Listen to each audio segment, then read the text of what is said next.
Apoio Cultural Millennium, Centro de Línguas das Faculdades Trilógicas. Instituto de Ciência e Tecnologia Kepp e Pacheco, mantenedor das Faculdades Trilógicas Kepp e Pacheco e Nossa Senhora de Todos os Povos.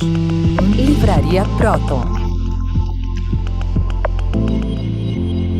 Olá, caros telespectadores dos nossos programas terapêuticos sobre a ciência trilogia analítica.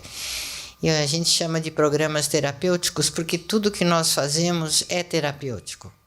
Nós temos nossos programas de televisão, que são terapêuticos. Nós temos nossa faculdade, que é terapêutica, é terapia para o mundo. Nós temos todos os nossos cursos com a finalidade de curar a doença da humanidade, da sociedade, dos seres humanos. Tratar mesmo. Então, muitas pessoas se lembram, né, de que no passado haviam os hospitalários, né?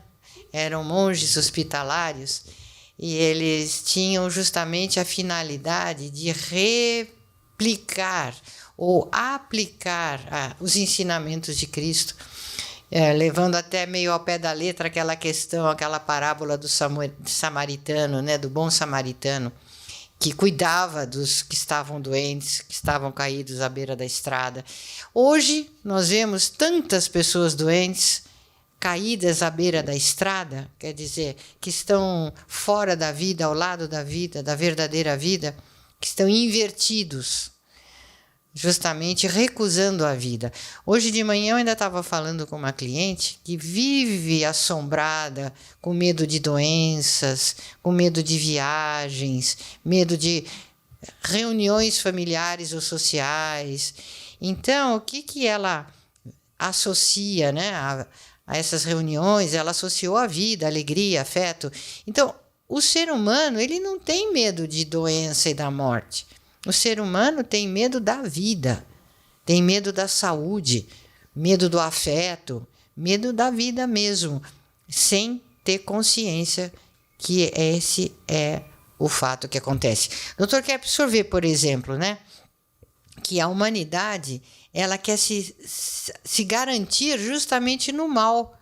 Então, deixa eu me prevenir, porque se eu ficar muito feliz, eu me sentir bem, depois eu vou ter uma notícia ruim, então eu vou sofrer muito. Então deixa eu ficar no mal desde já. Então eternaliza o mal. A vida se transforma num sofrimento contínuo por causa dessa criação da mente dos seres humanos. E a sociedade faz a mesma coisa, né, Dr. Kepp? Eu vejo que o que o senhor fala sobre guerra, né? As guerras são totalmente injustificadas, né? Então, esse conceito de se você quer paz, prepare-se para a guerra, isso é já uma grande inversão. É do Cícero, né? É do Cícero e é praticamente de toda a humanidade atualmente. Todos os países estão com armamentos até... Vai fazer armamento para quê? Para ter paz? Ou vai fazer armamento para atirar nos outros, para jogar as bombas e criar guerra e sofrimento e matança?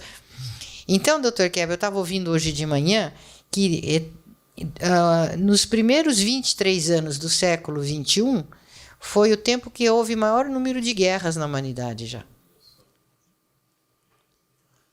É o famoso ditado de Cícero, né? Se vis pacem, se você quer a paz, prepara-te para a guerra. Esse conceito é totalmente errado, porque se a pessoa quer paz, ela tem que se preparar para a paz, se preparar para a não guerra. Se a pessoa, por exemplo, um país, ele assim ataca o outro, é porque ele acha que o outro país é que é inconveniente, é que vai trazer problema, etc. Então, a questão desse Cícero, né? Se você quer a paz, você tem que trazer a paz. Então, todos os conceitos em geral, assim, da civilização foram feitos nesse sentido de haver atrito um com o outro. E o conceito, assim, vamos dizer, cristão, né, de Jesus Cristo, da segunda pessoa, portanto, de Deus, é ao contrário, né? Ele dava o conceito, ama ao próximo como a ti mesmo, e não guerreie o próximo como quer guerrear, inclusive contra si mesmo. Então eu vou mostrar aí um gráfico que mostra a causa das guerras, a causa das corrupções e calamidades. Veja lá. Autodesconhecimento. Esse fator, por exemplo, é a questão de alienação, é falta do indivíduo conhecer o próprio interior. Então, todo o mal que existe, e o bem também, nós temos dentro de nós. Geralmente, a pessoa acha que é vítima, né? Que é vítima do exterior. Então, tem que combater o exterior, tem que combater, no caso de guerra, outro país e ameaçar. Então, essa questão de ameaça aumenta a questão da guerra, é claro, né? Porque se o indivíduo ameaça o outro, assim pessoalmente, o outro quer revidar. Então, acha que tem que revidar, que trazer mais atitude contra, então, cria um atrito. Mas a questão, assim, vamos dizer, da realidade é trazer para o próximo o bem, a verdade e, inclusive, a questão da ética, né, da estética. Então, a questão do indivíduo ter saúde é se ela vive no bem, se ela é boa, se ela vive na verdade, se ela aceita ver o que é real, do que é fantasia. Esse é o grande problema. E, inclusive, a questão da ética, né? Sendo ético e trazendo a beleza, é uma questão da ética. Uma questão da ética interna, né? Que esses grandes artistas, inclusive, trouxeram para a humanidade. Bach, Beethoven, todos esses músicos, né, famosos músicos e artistas, pintores, né, os pintores, inclusive, da Idade Média.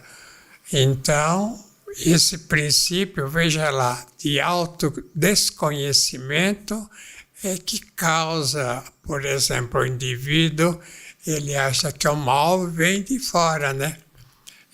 Ele acha que ele é vítima do mal. Então, acha que a doença é uma coisa de fora.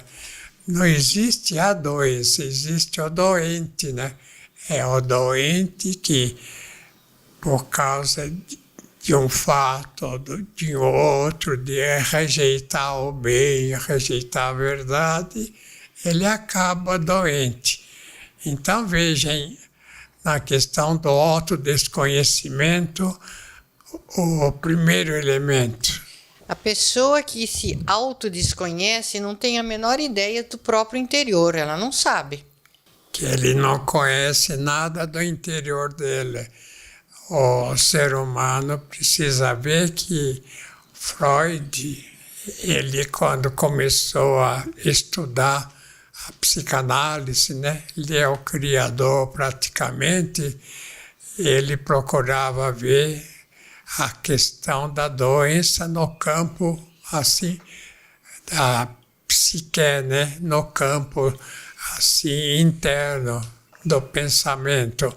Então, aí ele trouxe esse conceito do inconsciente, que a pessoa seria vítima, né, das próprias ideias negativas, dos próprios sentimentos, principalmente, ou de acontecimentos assim terríveis, né, que a pessoa passa e quer esquecer, e não quer ver a própria doença interna.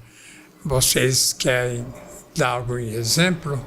A Selma? Kepp, essa ligação que o senhor está fazendo, né, entre conflitos e autoconhecimento, que nós temos o nosso curso Gestão de Conflitos na faculdade, que justamente tem esse enfoque, fazer a pessoa se conhecer, entrar nesse processo de autoconhecimento, porque ela tem os conflitos internos e ela, fora, provoca conflitos também.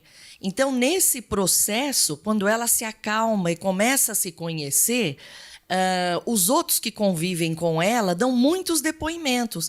Puxa, o que você está fazendo de diferente? Você melhorou, você brigava tanto aqui, o ambiente em casa está mais calmo. Porque a pessoa se vendo, ela se acalma, ela entra numa energética mais natural da vida e ela para de causar tantos conflitos onde ela convive, né?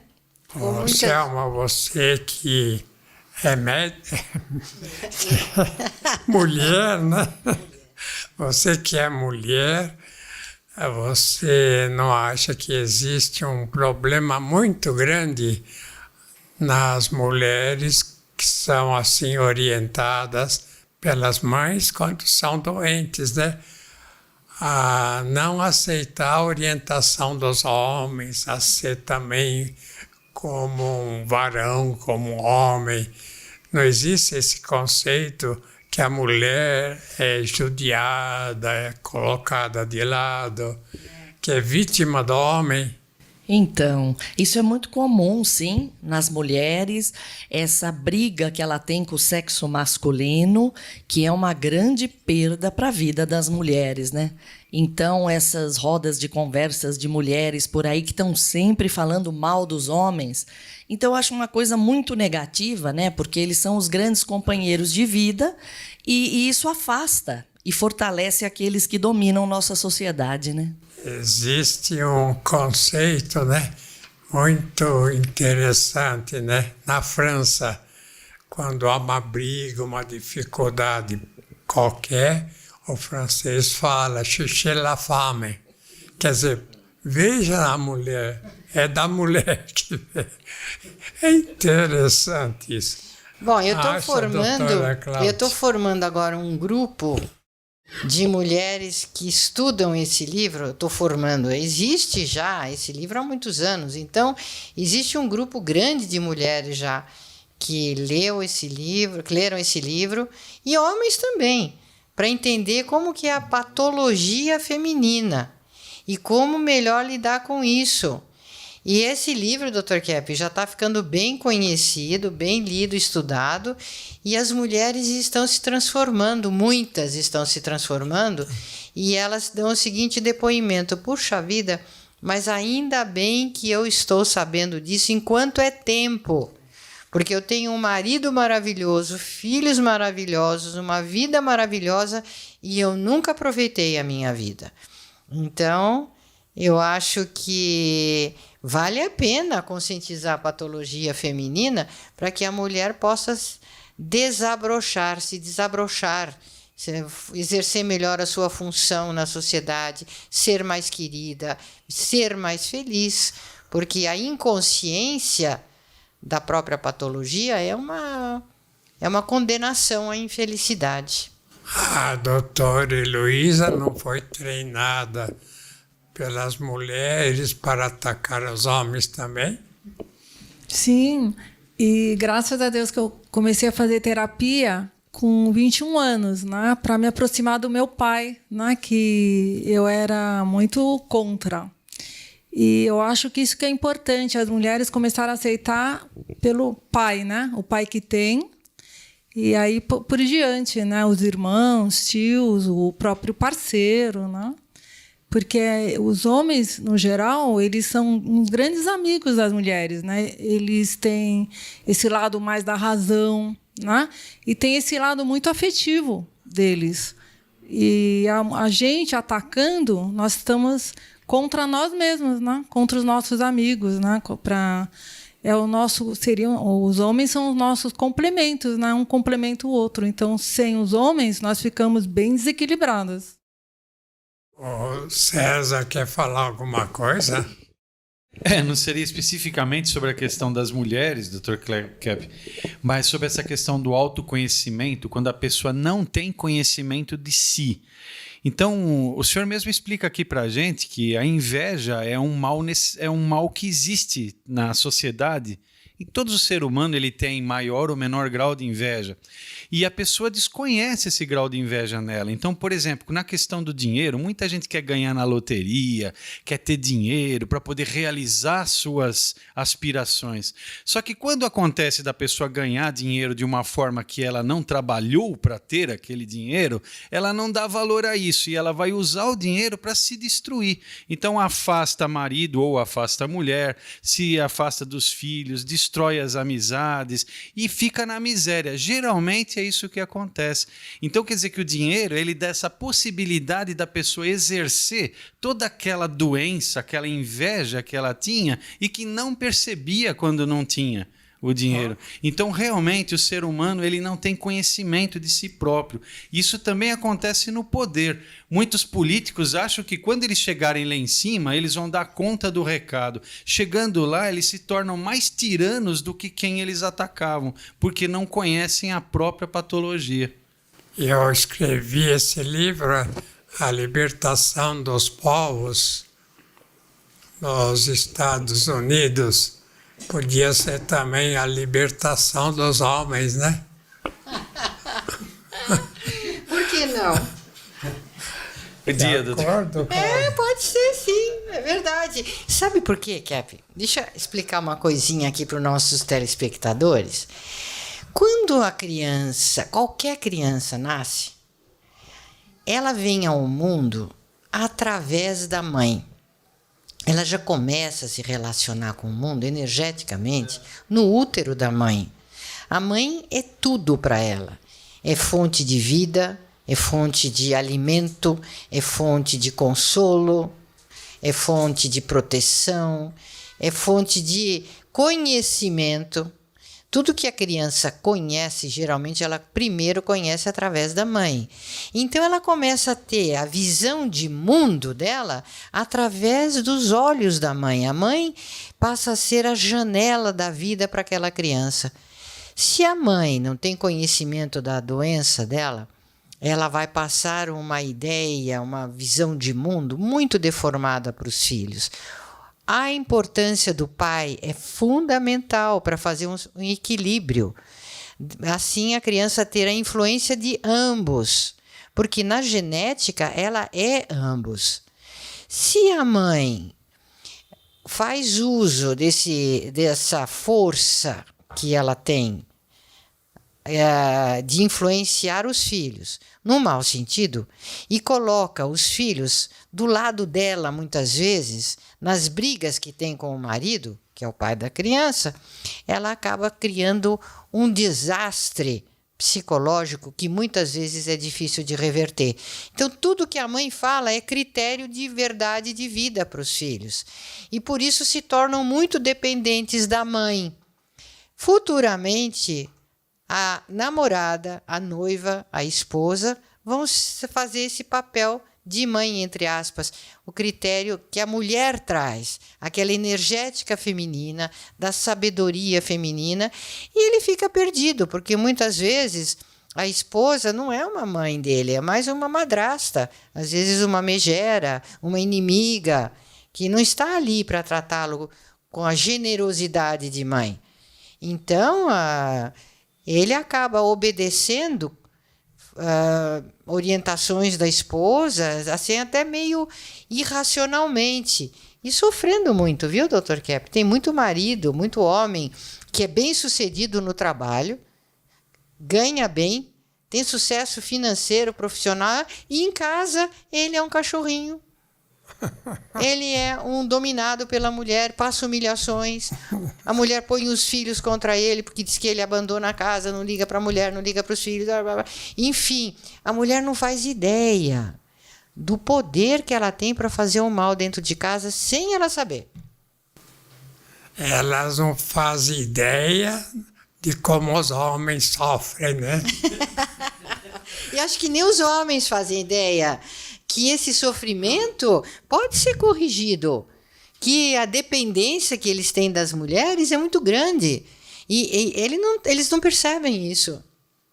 Porque Então, que eles ficam fora de casa, né? É. De manhã cedo, já sai correndo, já só volta à noite. e às vezes vai tomar umas e outras, né, para aliviar um pouco aquela tensão, bebe, enfim, demora para voltar para casa, prefere ficar com os amigos, porque chega em casa é aquela tensão que fica criada muito pela rainha do lar.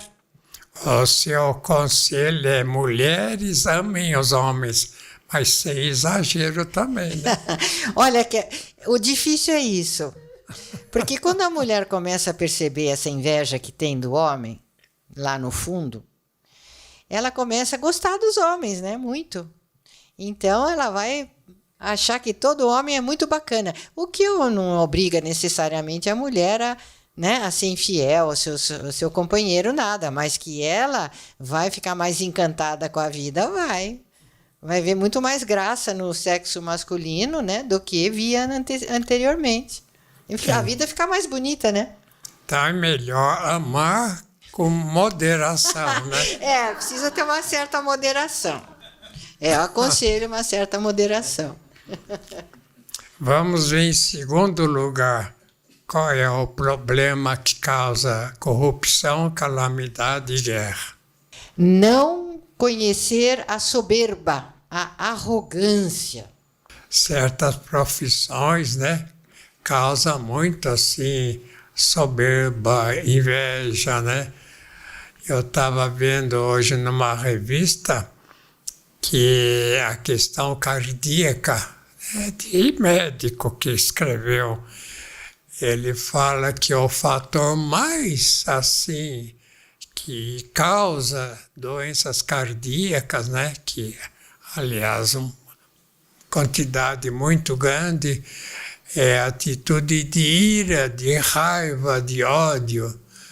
Nós temos, assim, aqui uma foto, olha, que o Catinari fez, mostrando a questão da ira, né?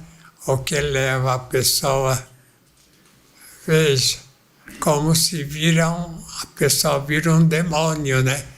Na raiva e quer matar o outro. Então, o que acontece? Ele, na ira, ele acaba com a questão cardíaca, né?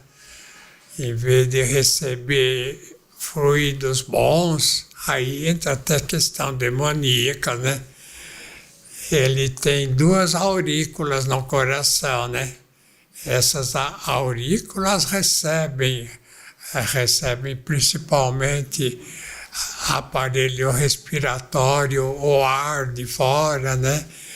Recebe também mais emoções, que depois transmite para o outro lado do coração, da aurícula para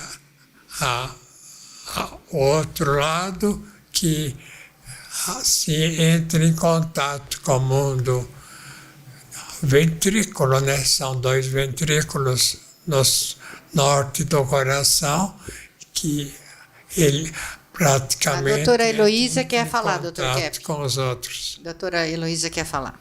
Eu só queria comentar que exatamente essas pessoas mais raivosas, iradas, furiosas, é que formam cáries dentárias, acabam com os dentes naturais.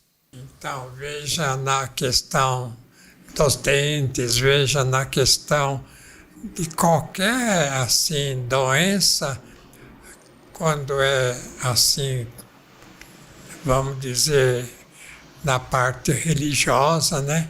A pessoa tem muito problema cardíaco. Então é muito fácil encontrar nos indivíduos muito religiosos, assim, problemas cardíacos. Assim como, por exemplo, em outros setores, né?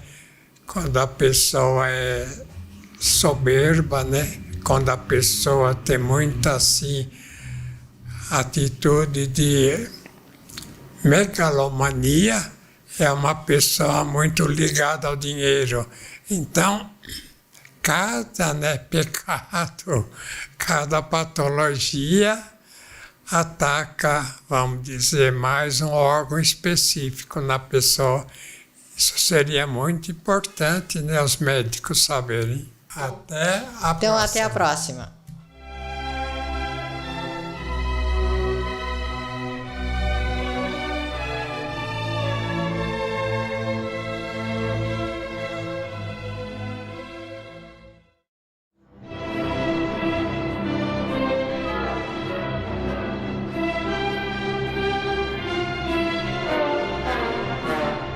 Ser brasileiro é você entender que esse país tem uma missão muito importante para exercer na humanidade. Essa missão que o Brasil tem para exercer é uma missão que transcende qualquer partido político, qualquer raça, qualquer religião. O Brasil está às portas de realizar a sua missão principal. E se você quiser saber qual que é a nossa missão principal, História Secreta do Brasil. Porque você precisa conhecer esse livro, que pessoas de esquerda se encantaram e de direita se encantaram, aqueles que amam o Brasil. Porque amar o Brasil é amar a nossa vida. Olha, ter uma cidadania brasileira, um dia, vai ser reconhecido como a coisa mais preciosa do planeta Terra. Acho que ninguém aqui lata o que é ser brasileiro. Nesse livro você vai saber o que é ser brasileiro.